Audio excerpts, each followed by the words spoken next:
Welcome to RecCast, a video podcast series about all things AI in recruitment, brought to you by RecRite. Welcome everyone to another episode of RecCast, our podcast series where we explore the use of AI in recruitment, looking at both the opportunities and ethical considerations and pitfalls of using AI in HR in general and recruitment in special.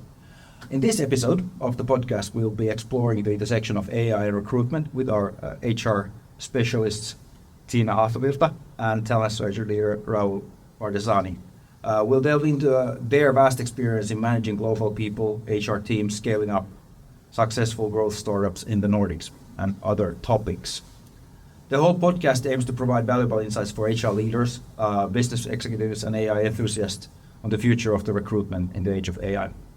And today I'll introduce our first ever live guests, Tiina and Rahul, briefly. So Tiina is an experienced HR professional with 15 years of experience in various HR roles. She specializes in creating, designing, executing, and managing global people and HR teams.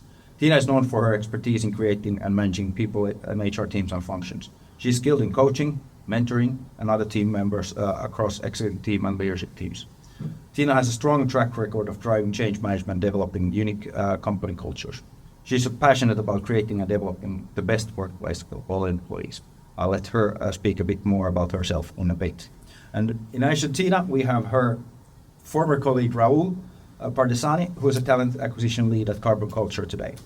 Rahul specializes in leading talent strategy and has an extensive experience in scaling up multiple successful growth startups in the Nordics. He brings a passion for fostering creative and curious and collaborative work environment and believes that great people decisions are critical for society, socially conscious organizations to sustain their unique commitment to profit and purpose.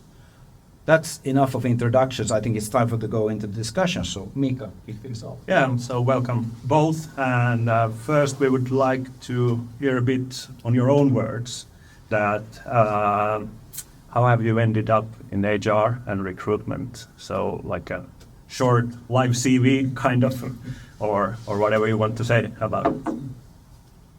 And Tiina can start too. Okay, so yes, Tiina Hahtovirta. How did I end up in HR recruitment? Honest truth is throughout the home party, of course. Recruited by a former colleague to the startup life. But yeah, before that I did some studying in Turku, School of Economics, and from there I got an interest of people. In a way I was thinking, should I go to the psychology of people or leading of the people, and I chose this more business path, so that's kind of my education background to HR and recruitment.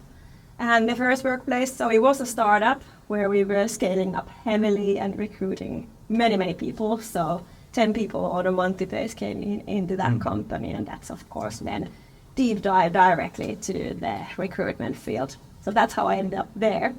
And since that, so as you said in the intro, so I have done startups and scale-ups, usually international companies, and a big, I think, component that combines all of my career history in different companies is a change. There always has been a change.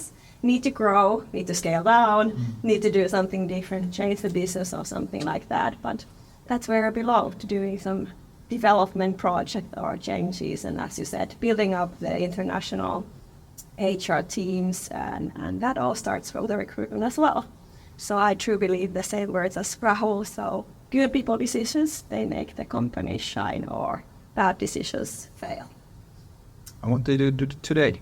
So today I do something different. I'm actually an interim CEO for an IT company called Orangit IT. But it also has a particle of recruitment. So I'm doing 6 recruitments during the first half of the year. And yeah, so still involved. Even the position is different, I still do recruitment. And that has been as well in all my career steps. So recruitment has been part of my role somehow at least. But in consulting, your main kind of a product you're selling is the people and their talent. So Exactly. And I don't know actually what is the business without the people. So there's not too many of those. Thank you. Rahul, how about you? I could probably talk a bit about what I'm doing now and then tie it up with how I ended up when I'm doing what. I'm currently leading talent strategy for Carbo Culture, It's a climate tech startup, Nordic American startup. They're based over here in Helsinki. We have a few sites in California. We basically build technologies that helps remove carbon dioxide from the atmosphere. Looking at technological solution on climate mitigation side of things. Very niche industry, quite new, I would say, quite parallel to the energy and infrastructure industry out there. So basically, I'm hiring for a lot of niche roles. Quite a few roles haven't existed before in traditional industries or companies in general. And some roles have existed in the traditional industrial engineering side of things. So it's mainly engineers that you're hiring. I would say 50% industrial engineers, and then 50% on the business, biochar science, and a few other kind of, I would say, project development side of things. Yeah. So that's what I'm doing since December 2022. Prior to that, I've worked with IQM, which is one of the quantum computing startups over here in Finland. They were really early stages when I joined the team. I was the first in-house recruiter, pretty much setting up the talent strategy and foundations. They were going through a hyper-growth stage. They had attracted a lot of investments. They were a spin-off from Aalto University. And building quantum computers, you'd require a lot of specialists who are like double PhDs in quantum physics and with the specific background in superconducting qubits and with an understanding of Python and programming languages and computational sciences and things. So I would say 70% of my hires there were more on the scientific side of things and 30% more on like business strategy, product growth, a lot of different other aspects of things in general. Again, quantum computing is a completely new ecosystem over here in Finland or in the Europe in general, so attracting a lot of clever globally to bring them over here, moving into Finland. I added about 120, 30-ish people at that time when the peak grew through. Prior to that, I worked with Tiina at Musician. It was amazing place, basically a very passion, mission-driven organization where people were really curious about creating music education solutions. And so it's one of the traditional SaaS software as a company out there. The whole point of that, basically we had like 100 million monthly active users when I was working along with them. So One of them. yeah, and it's a brilliant product. I've really enjoyed it in general. So in terms of like probably more parallel to gaming or education and like traditional SaaS roles hiring around over there. Developers and business people. Developers, business people, product strategy, everything as a whole gamut in general. And marketing as well was a very specific function. They have performance marketing, which is probably one of the top functions that I've seen here locally in the industry side of things. I've done a bit of consulting here and there. I don't put it much on my profile, but I've consulted on some projects with some larger gaming names in the Nordic industry and a few other music tech startups and a few other things as well in general. And how did I end up in here? I had a background in social work and media projects in India. I moved to Finland. I wanted to study social work professionally, but I was actually deeply passionate about just tech and ecosystem and being like early millennial that had access to like a lot of technology. I used to tinker around a lot. I used to follow a lot of podcasts and people that have been doing amazing stuff out there in the industry. So, and also speaking English. Because of that, I was able to kind of, the Aalto startup ecosystem kind of welcomed me in there. I made a lot of introductions and connections with startup founders over here. So I was working for an organization that was helping highly skilled immigrants find jobs in the startup ecosystem. And from there, I kind of learned a lot about the Nordic startup ecosystem and pretty much landed at a few interesting places through. So I've been quite privileged in that sense of attracting really amazing people around me and finding great mentors. Like a lot of people are just like super helpful. They just kind of reach out. Like if I have any HR related thing, that's not my high core competence, but if I need something, I just reach out to Tiina. And here, I think that's one thing I like about the Nordic startup ecosystem, that people just reach out, help each other. And I think a lot of open knowledge sharing and other things existing. So, yeah.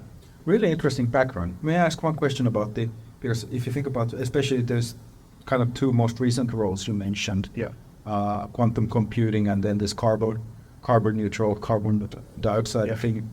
must be quite hand-picked recruitments you do. So it's not a mass recruitment thing. You're kind of pinpointing experts around the world and try to attract them to Finland. Agreed. So very much manual work to get there. There's a lot of manual work in outreach and sourcing. I don't think the traditional philosophy of post and pray works there, that like you post a job description and then wait for people to kind of apply or scream everywhere with, hey, we are hiring, please come and apply for it. So it's identifying the right talents, calibrating them, reaching out to them, building relationships. I think IQM seemed quite challenging at first. I felt like, how would I hire these kind of complex roles through?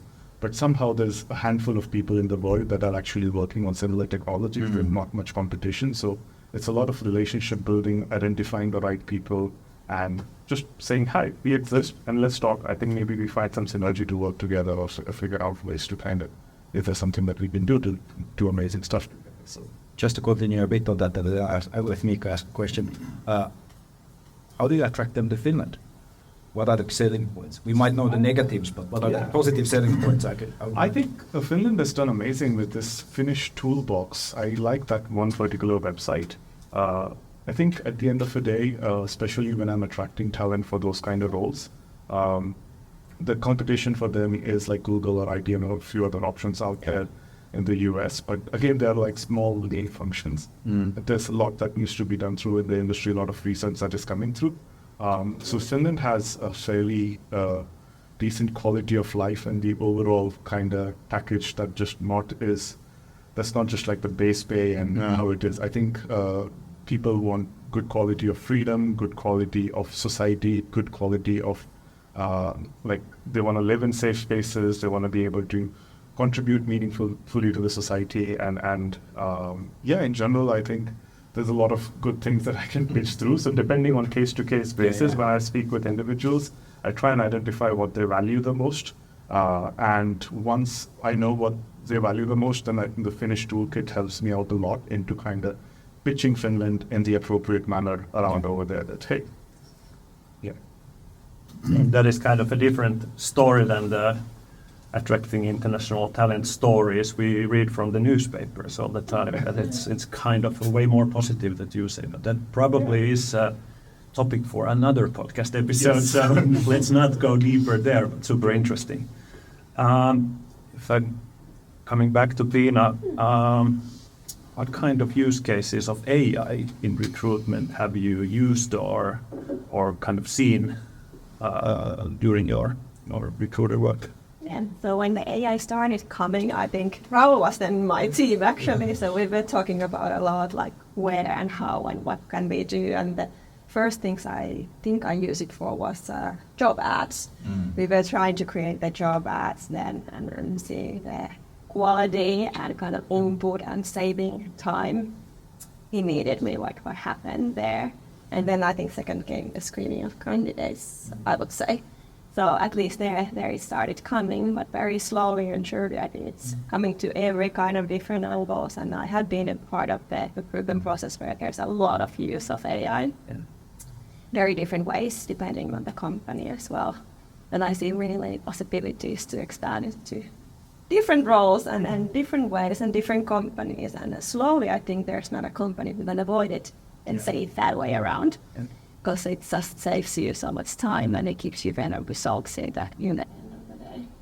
And when was this when you started to? 2021? 2021, something like that. Yeah. So a few years ago. A few years ago. Yeah. And pretty much it seems to be that most of the use cases are pretty similar still than they used to be. Yeah. But technology has taken a huge leap since or during the last 2 years. I think when we hired Tiina, I was the only in-house recruiter Musician had, and she mentioned job descriptions. So concretely, to give an example, I think there was an AI tool that helped make the job descriptions a bit more. The language was like any biases, gender approach or some other aspect of things. So it would help me clean up and make sure that like the job description, any identifying any words or something, it's able to kind of. So that was one concrete thing. When it comes to outreach of candidates, basically, it's not as good as modern AI, but some of the tools that we were using for like mass outreach, personalization of messages, personalization of kind of, and then a lot of metrics and things that are kind of defined around, okay, like how's the response rate? Can I do A/B testing of messages or not? So a lot of that was simpler things that we were doing. Yeah, you were starting and actually notes for the interviews as well. I don't remember what was that path forward we We using. used Greenhouse that time. Yeah. We had like proper structures and processes for having good scorecards in each interview phases, and then in order to avoid bias, what we made sure is the settings were able to allow us that like people are not able to see each other's feedback unless they actually put their actual input and feedback around there to avoid any biases. And yeah. Actually, this is a feature we just recently built into our own tools. Very cool. Just because of the reason. So Yeah. the feature to hide away some of the stuff, because you don't want to have the bias of, hey, this guy gave that link. Yeah, or the CEO said that, like, we all have to agree. Exactly. But you still have the Finns giving 3 or 4 to everything, so that's the kind of want to have a variety, and that's a bit of a difficult part. Sorry. And how is it nowadays in your current role, the AI? I'm using quite a lot. I think I really enjoyed getting to see code buzz around AI, and I try to break down my role into different functions. So I would say in terms of recruitment, there's the phase before even a role is launched, which is where getting the hiring team to understand what exactly the role that we're hiring for. Especially like right now we are a 30 people team. Let's say there are 5 people involved in one hiring process. Something comes from the CEO's mind, something comes from the business development team's mind, something comes from the engineering team's mind. They're all looking at the same role, but from so many different perspectives. So I think sometimes what I do is try and collect input from all of them, put it through Gemini, which is my preferred choice tool of just generative thing. Try and understand, is there a synergy somewhere? What are common points and common perspectives? What are some things that are missing? And then when I do a proper kickoff meeting, I've done good homework that I'm able to ask right questions. And I think a lot of AI tools have been able to help me think in a bit more structured manner. So most important thing is when we are hiring one role, everybody understands that this is the role we are hiring. If everybody doesn't understand, you're wasting everyone's time, you're wasting the candidate's time, you're wasting hiring team's time. 3 people would be like yes, 2 people would be like no, and then like there's just like a ego battle and other things. So I think bringing in alignment is the first important thing, where AI has been able to help me identify questions that help people. And on top of that, when we do the actual outreach, obviously job description, drafting a lot of that. I think sometimes many of the hiring managers and team members don't have too much time. They give me enough input. Then I'm able to kind of put that and polish it up and produce something that is a bit more coherent, that is a bit more attractive, that is a bit more kind of with more finesse that like candidates would be interested in applying through as well. Just a question on that. Do you use any specific tool for it, or is it just a general language model that you kind of use with those? Currently, I'm using just a general language model for that. Gemini is the one. I've played around with Perplexity, which I enjoy as well. ChatGPT, I used to use it, but then it started having a few hiccups and other things, and then I paid for, and it wasn't already connected to the internet that time. Was this Gemini was the one? So, but yeah, there are a lot of fun tools that come and go. So that's on the job description side of things. Let's say if I'm interviewing people, I'm currently using a tool called MetaView. It's a really nice recruitment transcription. I mean, there are like a lot of different video transcription apps, and there's a lot of them that will create generated meeting notes and other aspect of it. The reason I use MetaView is because it understands the context of the call, that this is a recruitment call. Basically, the conversation is happening where one person is pitching them and the other person is pitching the company. And I'm able to focus a lot more into having a genuine interaction and one-on-one conversation with individuals rather than like frantically typing notes. I don't think many people have the multitasking skill where they're processing information, typing it, be present, and there's so much happening through. So at least I can't. So being sincere and genuine, I think sometimes when you have these tools that are kind of supportive of you, and the best bit is that they don't make judgments, they give it as objectively as how the call went through. And then it's up to you to make the judgment based on the information Yeah. and time and other things. So you only have the raw transcript as a text. Exactly. Yeah.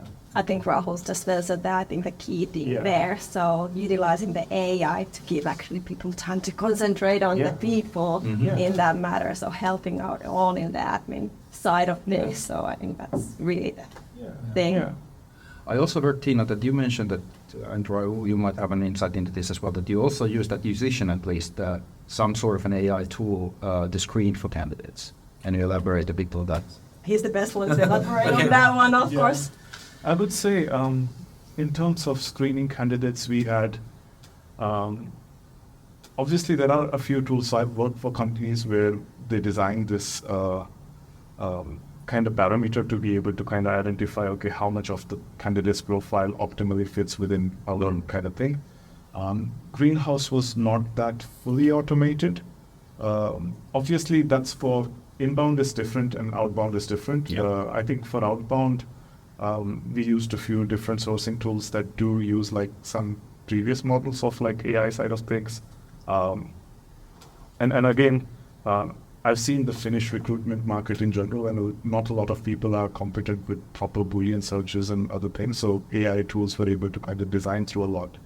But AI screening in terms of like the initial stages, I would say, I would say like probably if the ATS was able to kind of identify that, okay, based on the job description that you've highlighted and the criteria that you're setting, these are a few profiles that are a bit more kind of relevant and competent for your thing. So at least they kind of stand out a little bit more.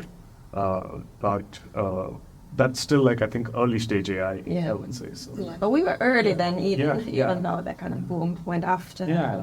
And even those stages we were talking about the personal bias. So not only with tools we were covering that back then, we were also doing a lot of trainings on that side. And I think that recruitment training Signals did, for example, for everyone who wasn't part of their hiring was really, really important. Combined together with some tools and platforms.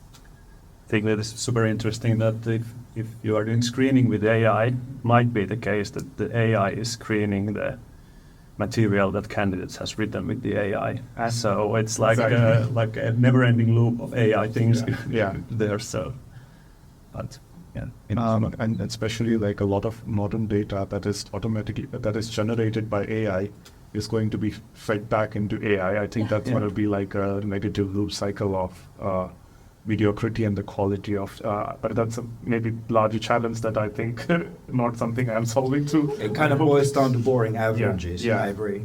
Yeah, and I don't remember, was it also back then when we were using this AI, what's it called, Highview or something like that? We were piloting it, but we didn't we tried out a few different tools that time. It's because all me, Rob, Magnus, everyone were quite curious to kind of see what's out there in the industry, especially when it comes to HR tools. I've worked for startups that have designed HR tools and a few other things as well. So I'm always like pretty keen to see what people are into, what are the problems people are trying to solve them to.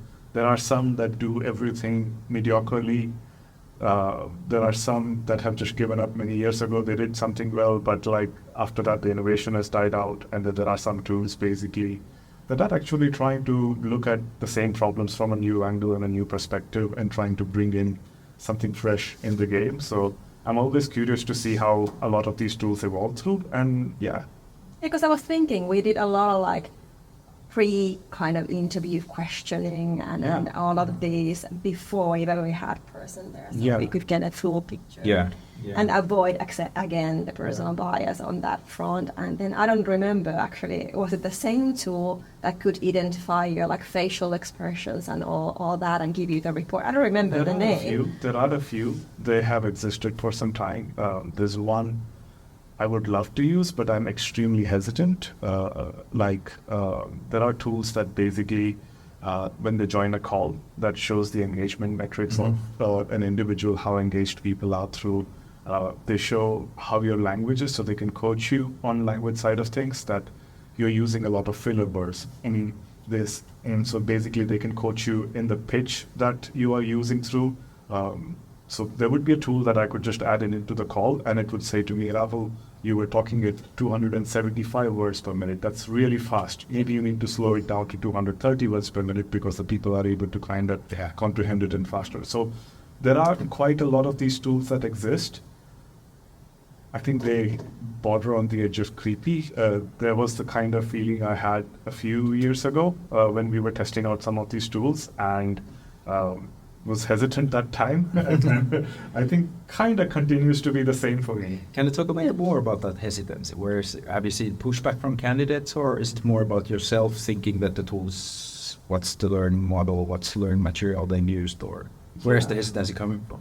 So depending on tool to other aspect of things. So like especially the one with like a lot of metrics on candidates' facial expression and other aspect of things. I'm concerned that if somebody is on the spectrum and their facial expressions don't necessarily tell you what their mental computation reaction to the scenario and other aspect of things, and I still don't trust like AI tools to kind of make better judgments or like kind of identify, and they can, if I'm looking for something negative in an individual, it can amplify that. So I think I am personally worried that I'll become a bit more close-minded, or I'll constantly seek for something to shut down an individual rather than like zone.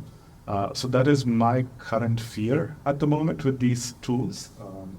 Yeah, the accountability, like what are you using, and is this guiding you still on the right, or you should like reverse back and then do some adjustments there, and And also I agree with that. I could imagine that because we know that there are cultural differences, there are individual differences. What's the training set that's being used to train this? Exactly. So are we also in the facial expressions, as in written text, are we going to boring averages? Is that the kind of interesting part, which we can see in language models, like you mentioned? I fully agree, because you kind of get averages, and that's not always what you want. So, interesting point. Yeah, it was actually probably in 2019 when we get to test one video analyzing AI tool, and it was kind of similar what we do, that there was question, then candidate responding with the max amount of time given. So based on the tests, we actually found out that how well they used the time was actually way too important for the AI. So if you said exactly the same things, but went closer to the limit, like the limit of 1 minute, it gave you way higher scores because you were like better on the instructions when you went close to 1 minute and stuff. So those are because you cannot tell what is the reason for a decision the AI is making. But it was of course way back, so the technology is more advanced now. But anyway, interesting test we got to do here. Yeah. You guys have done both quite a lot of international recruitments. Yeah. Have you seen kind of in the candidates, have you seen cultural differences when you're kind of, and perhaps even bringing the topic of AI here, kind of how the candidates perceive that they're going through and different kind of automated tools that evaluate or help you in recruitment? Have you seen different kind of cultural responses, thinking of things versus perhaps international audiences? Yes, obviously individuals tend to have different perspectives in ways of working, and specifically when it comes to perspective to AI in recruitment, I would probably need to fine-tune mine out there. So let's say if I am using an interview recording tool, I think most candidates have been okay if I'm giving the context and if I'm explaining. And if there's a bit of trust, and most people have been perfectly fine, haven't had too much of issues say. Have you exposed the transcripts them, or is this something you get? That only stays with me, typically. But even there might come the privacy question. Yeah. Where is this information going to? Where is it stored? Who will see it? Or do we have access to it? Is it stored in Europe? Is it? I would say in terms of GDPR literacy, 95% unfortunately don't have. Let's say if I used to use tools before when the GDPR was quite new, we used automated tools that would help identify an individual's email address, a personal email address without reach, because just the response rate in emails were much higher than the ones that were sent in LinkedIn, and we were able to send multiple sequences and messages through. Those kind of tools I had maybe 2 or 3 cases in the entire 3 years where somebody was like, okay, where did you find my email from? Or, and those are like automated scrapers and things that they have on public data and information and things. But yeah, the GDPR literacy did not exist, and I don't think still exists. Not a lot of people kind of identify that, okay, a lot of these tools that exist through, they have certain databases that are public, and then they find the information, and then that's how anything related to sales, marketing, recruitment, a lot of these kind of things exist through. Like, yeah, in terms of perspective to how... I would say like maybe from their starting that people are people all around the land. There are differences in individuals. Some are like Rahul and I, that we are keen on interested in new things, and some are like we're coming with the lower side of things, like let's first understand in general what it is. And when you said that you will tell them transparently, what are we doing here? Why are we doing this? Where the information is stored and who will have access to it? And will you have access to it, etc. So usually people don't say like, no, I won't do that. But of course there might be some of those, and really why I really don't understand, but maybe then that person is not suitable for your company in the end of the day. So that's one sign of that. But out of those 3 who said like, where did you get my email? I think that wasn't culturally... I mean, there was just basically individuals didn't want to be reached out, cold message. Typically recruitment is such a thing that like, I'm not selling you something, I'm typically taking a bunch of flowers to you. Hey, I really like your profile. Would you be interested in chat more? Yeah, exactly. Exactly. And I think so majority of people when it comes to so recruitment is the better marketing in that way, that when I send messages to people don't get offended like, hey, don't spam me, or that people are quite happy. Hey, I actually got reached out, and I think people feel that, oh, I have a certain market value and certain presence, and whatever my LinkedIn or wherever this guy found my profile was some other place. Another tool I just remembered I've been using in recruitment, Consensus AI. I hope I had that when I was hiring for physicists in quantum computing. It's a tool that basically helps you identify a lot of different research papers and articles and things. So, most recently I was looking to hire a biochar scientist, and I wanted somebody with high credibility and paper on research on particular aspects and subjects that we were specifically looking into. And before I used to use ResearchGate at IQM, where a lot of different data and information, but the platform was really outdated, really difficult to kind of skim through the profiles, versus Consensus AI. It is extremely strong when it comes to research data and quality of papers. And it has a lot of metrics that kind of identifies which are really good. So it kind of looks at persons' references and publications. And how often their citations have been. And what is the quality of their citations as well. If they've been cited a lot of times, but then some scrappy journals or something, or nothing then probably it will give it a lower score. I know some tools out there that does the same a bit of the same for developers, so it kind of looks at their GitHub stuff at other public forums, open source forums, and if you're kind of looking for a certain specialist, especially for a higher, kind of more senior roles. But same tools do the like background checkup for how well this candidate will be successful in this current role, so kind of do the same. Interesting. Have you faced some kind of objections internally in your organizations when you said that you're going to start using AI tools, or has it been internally always that do whatever you want, basically? With us, it was quite okay. I can imagine that. But I think that's then back to my favorite topic, so company culture. Depending on that. So in my past experience, when I had various of different kind of companies, there the difference between the companies who have this piloting culture within the nature or the DNA of the company. Then you see like, let's go and try it out and see what comes out. But then when there is a company who like, have done this and it works, why would we need anything new? And then talking about, let's say, thousands of people and their engagement survey results to utilize AI to analyze that, like, no, we're not going to even talk about this. Like, why? We have done it so well before. Yes. So I think it's back to that question. Right. What about you? I would say there's been a lot of trust, that like nobody's taken too much interest.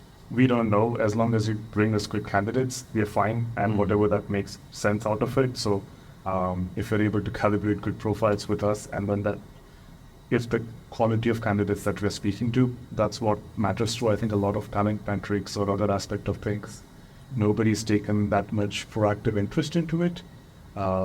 Previous roles, if I tell, okay, this is one tool that does this and this, oh wow, that sounds cool. But that's the level of interest from majority of internal stakeholders that I've seen through. Currently as well, I would say it continues to be the same.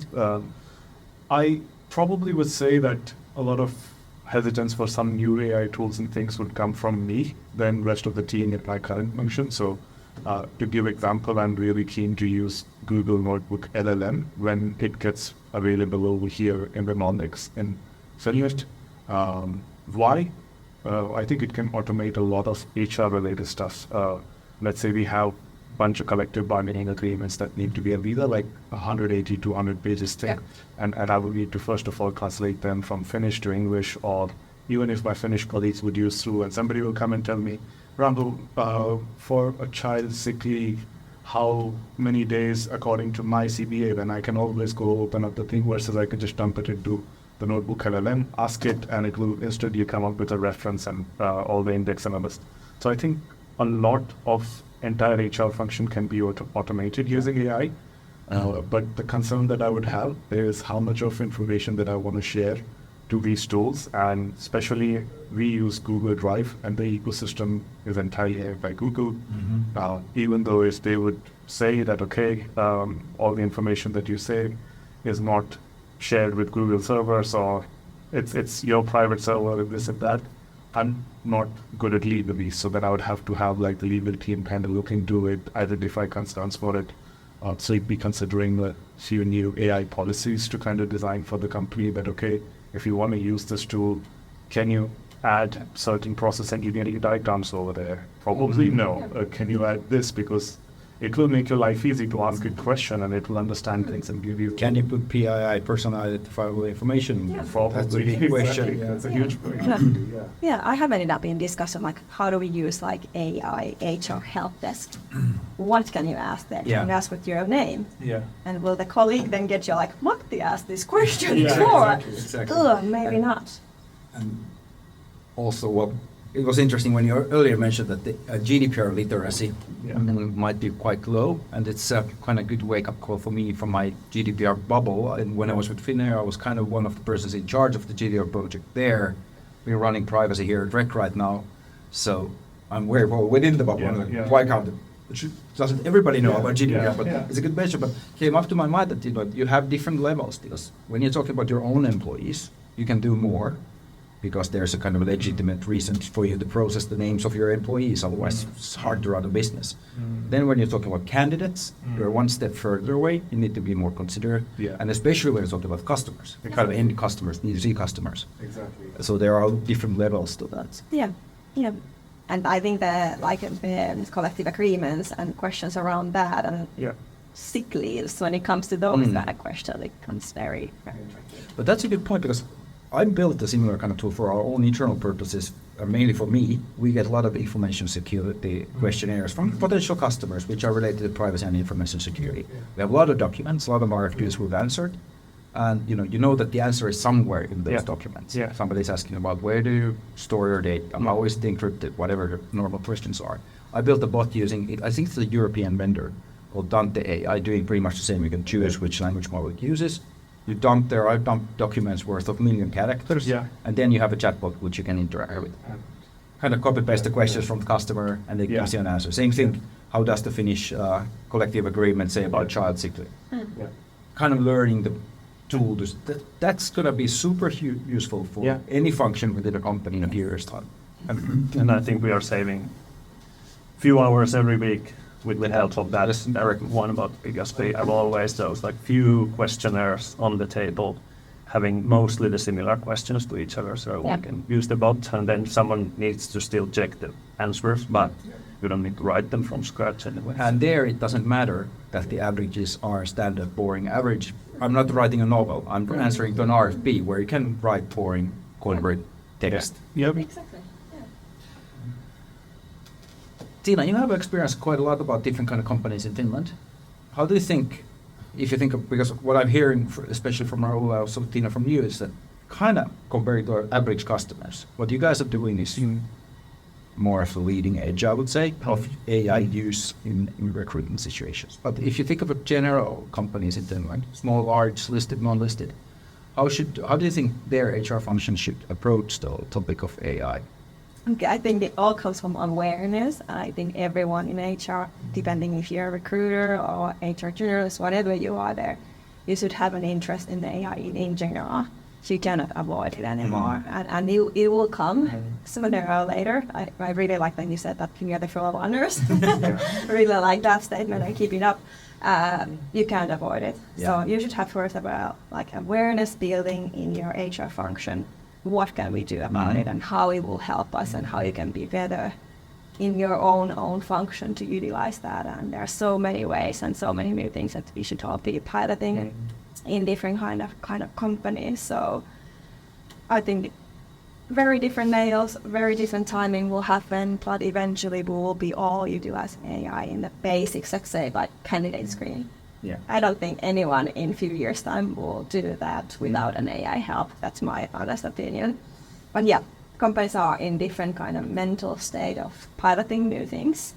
And before it comes like above average that everybody's using it, there might be companies who are like, let's think about AI in a few years' time. And then you're kind of, that's already past you. You're behind. Like, you're very much behind then.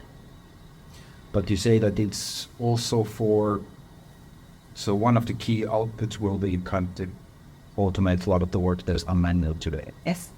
And to save time. Everybody wants to save time. Saving time means it's saving money. And that's how it comes to that. And I think I said it already once, but like, let the people concentrate on people, the AI do the admin things. And if you can build up your HR function to do it and function that way, I think you had a very nice team already functioning therefore. And it's kind of future-proof in a way. Yeah.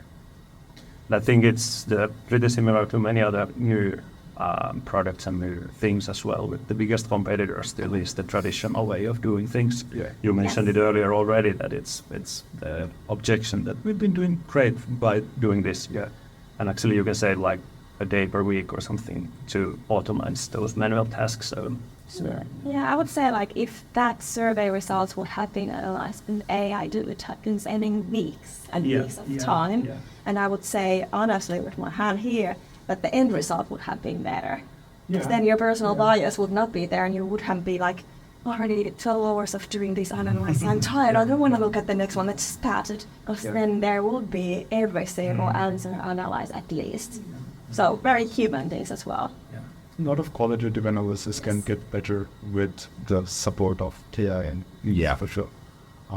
My perspective is that like the whole point of AI is it helps you synthesize information. And if you have good sense of self-awareness of what my day-to-day is, and if I'm able to kind of break down my day-to-day and see where there are free tools that can supercharge me and productive, then basically saves up a lot of time. You can put your mental bandwidth onto more meaningful things, at least in my perspective at the moment. Just this morning I was scrolling Instagram and I noticed that like the Singaporean government is promoting that anyone over the age of 40 can take a new diploma in AI-related tools because they want the common population to be kind of aware of the tools that exist through. The whole point, I think, I would say like ChatGPT and others have like 200 million users, which is the penetration is still like really less, and a lot more can happen through, and these are like free tools, services. My spouse, she's a teacher, and she was quite hesitant of like a lot of these fancy tools and things, but then when she had a chance to kind of use Perplexity AI, she was like, I can do my entire lesson planning with this. It takes me less than a few seconds, so I can focus on. And she was just so surprised at the amount of time. Like if she was sick, sometimes she had to make sure that there was a proper lesson plan for the backup person coming in there. Yeah. And now she can just like generate the plan based on some rough context that she could speak into the mic, and it will design good enough or even better than what she would do it sometimes to kind of give it as an instruction to the person doing the backfill. So I think general people, not just recruitment, but every single function, there's plenty to kind of learn through. Obviously, don't take word to word for it. And I think there's a certain level of critical thinking that would be needed in addition to AI tools. There's going to be information, there's going to be misinformation, there's going to be a lot of, it's a very kind of weird future ahead, which I kind of am pretty curious about. Sure. So let's see how it kind of evolves. And there's also some EU legislation coming about how deep you can go in the regulation. And that's actually one of the guests we're planning to have is somebody to talk about that regulation, that what boundaries is the EU going to put it. It's going to be interesting for us to see whether that's, again, because usually it seems that Asia or US leads in innovation and the EU leads in regulation. I'm a big fan of GDPR. It's done right things for privacy, but then again, when do you go too far and kill innovation? Yeah. So that's it's a hard for us in tech companies to say that are we disadvantaged because we are from Europe, or are we actually at an advantage because we are from Europe? AI is going to be probably the same. The EU is going to be the one that's going to regulate it most strictly. Yeah. I think it's super interesting, the penetration level at the moment, because we all work in tech.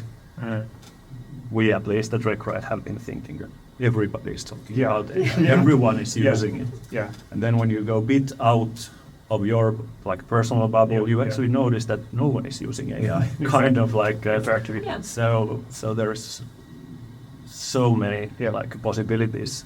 Absolutely. There's one organization that I was helping out last week. I do a lot of program work with social welfare projects, and they're based in India. Been looking for.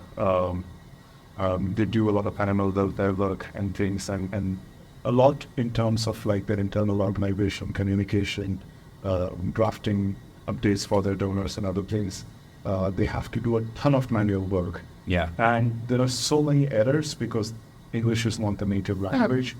So quite often, 3 people need to proofread and check before anything is kind of communicated to.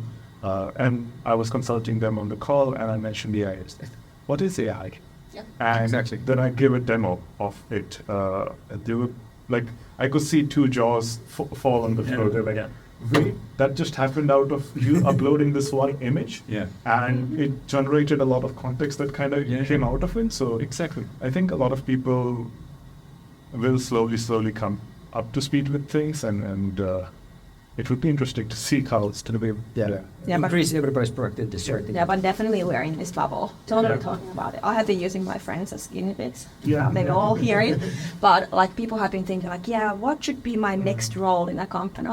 Talk with ChatGPT, ask there what are the things that you want to do, and then put it there and ask for a job description and see how well that matches, and then you can talk with your supervisor, actually this is kind of the job role I would want to, and exactly what you said, how and what and can I all these questions, and then you are I have been doing this for already 2-3 years, so there will be different ways of coming.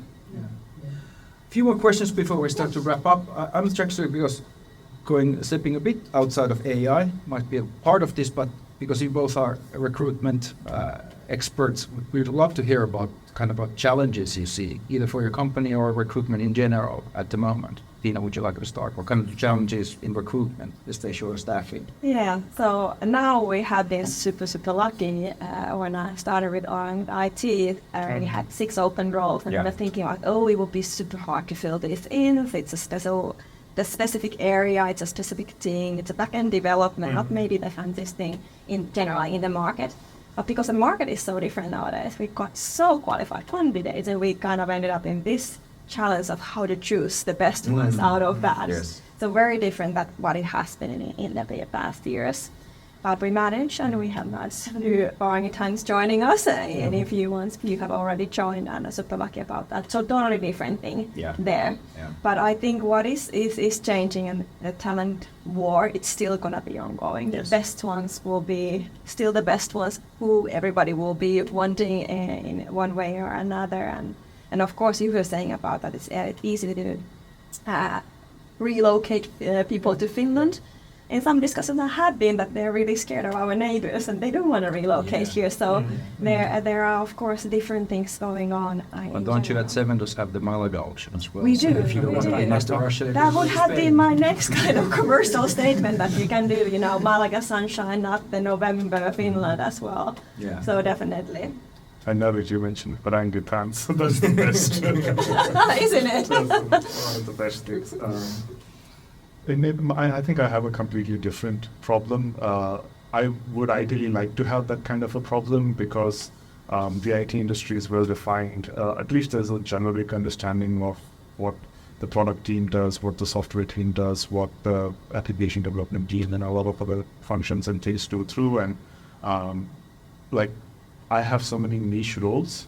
To give context, last year I was hiring for the product manager. Now I received over 300 applications for product managers, and I have to say 100% of them, not 99.9, 100% of those applications were not relevant, unfortunately, because they are more traditional product managers and SaaS companies and things. What I was actually looking for was somebody to drive the product management of an industrial engineering giant boiler vessel plant. So basically, the person we ended up hiring was one of probably the 3 to 5 people in entire Finland with that level of experience. With high temperature, high pressure vessels that has been involved in delivery of massive pressure vessel boilers and things too. So a lot of targeted outreach and search and things that needed to be done through on that aspect of things. So I guess like most important thing was like how niche the role was. So that's the thing. I think with AI coming in, there's going to be a cycle of a lot of people, is they'll be laid off, they might identify new problems, they might want to be entrepreneurial, they might create new solutions, new businesses. And these would be completely new niches and new insights. And especially, I think climate tech is going to get a lot more traction in general. So a lot of jobs haven't existed so far, or they have existed in some sense kind of parallel industry. But then reskilling them with completely different context and identifying the right people around over the same with like the quantum computing startup that I work for. Traditionally, people worked for university research centers and with certain ways of working, and then suddenly coming into a startup ecosystem and a very dynamic, agile way of thinking. Basically, it's a very completely drastic, different way of working.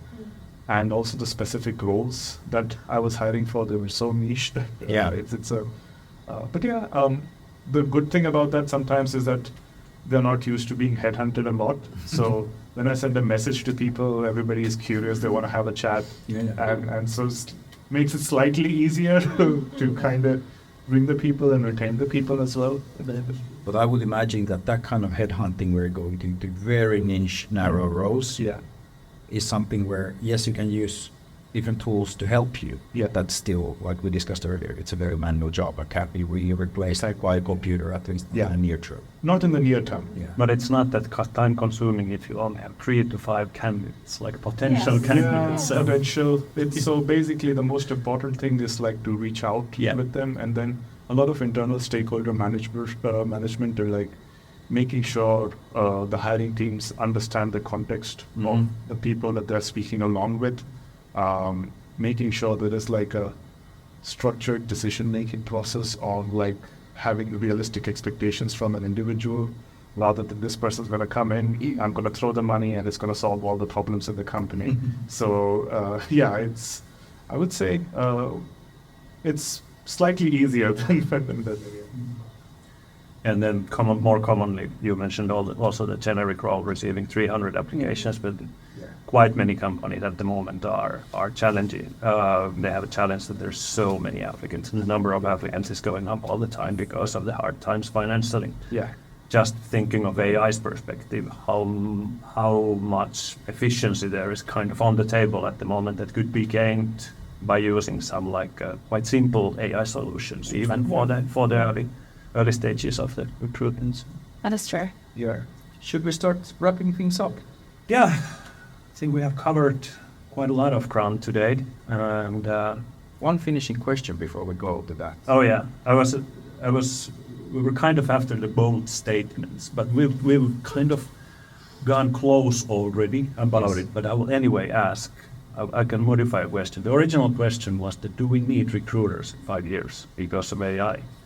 But we can also modify it a bit. That what would be what kind of role is the recruiter's role or a talent acquisition role 5 years from now, if we keep in mind the technology and everything that is developing all the time?